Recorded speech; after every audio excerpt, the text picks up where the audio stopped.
मस्ती, नवीन नवीन गोष्टी सगळ्यांशी दोस्ती, इथं आम्ही सारं शिकणार, आम्ही रोज शाळेला येणार, इथं आम्ही सारं शिकणार, आम्ही रोज शाळेला येणार. ला ला ला ला ला ला ला ला ला ला.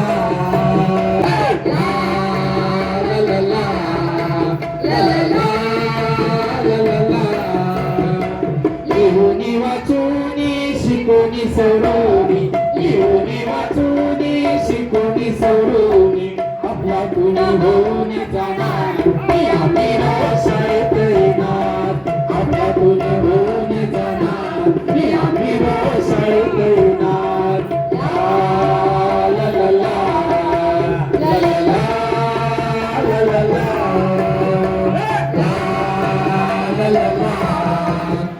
ला ला ला ला. शाळा आमची आहे किती छान, आम्ही रोज शाळेत येणार, शाळा आमची आहे किती छान, आम्ही रोज शाळेत येणार, आम्ही रोज शाळेत येणार, आम्ही रोज शाळेत येणार.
येणाऱ्या संकटांना अडीअडचणींना धैर्याने तोंड देण्याची हाल अपेष्टा सहन करण्याची माझी तयारी आहे. मी माझे शिक्षण अर्धवट 18 वर्ष पूर्ण झाल्याशिवाय लग्न करणार नाही. भारतीय राज्यघटनेने व्यक्ती म्हणून दिलेल्या हक्काचा मी पूर्णपणे वापर करेन. क्रांतीज्योती सावित्रीबाई फुले यांनी निर्माण केलेल्या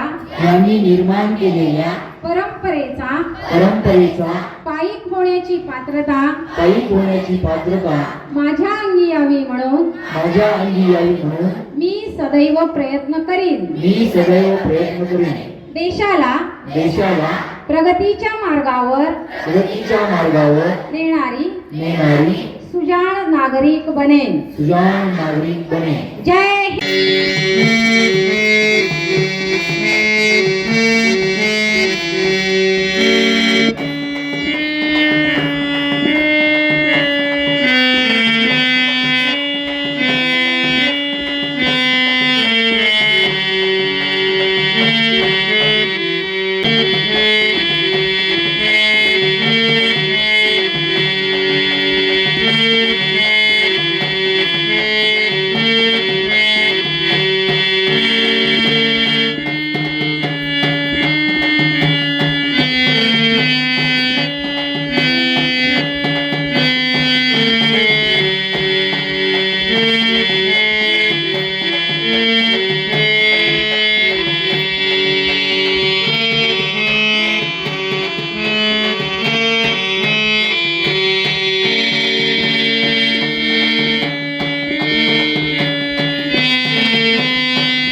आईच्या गर्भातच मारून टाकलं जायचं.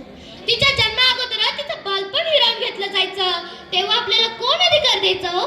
त्या उमलत्या कळीला तोडायचा, त्या लहान जीवाला मुळापासून नष्ट करायचा. तेव्हा ती उमलती कळी, तो लहान जीव आपल्या आईला बोलायचा.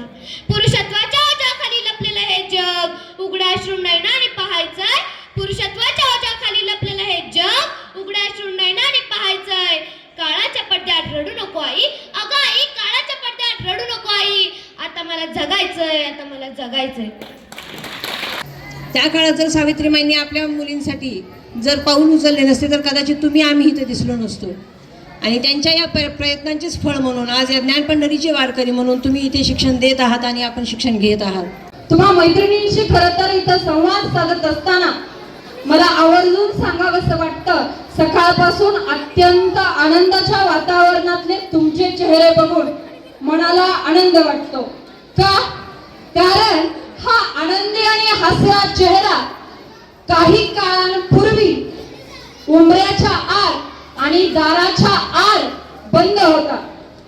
क्रांतिज्योती सावित्रीबाई फुले आणि फुले दाम्पत्यांच्या सातत्याच्या प्रयत्नानं आपण आज इथं उपस्थित आहोत.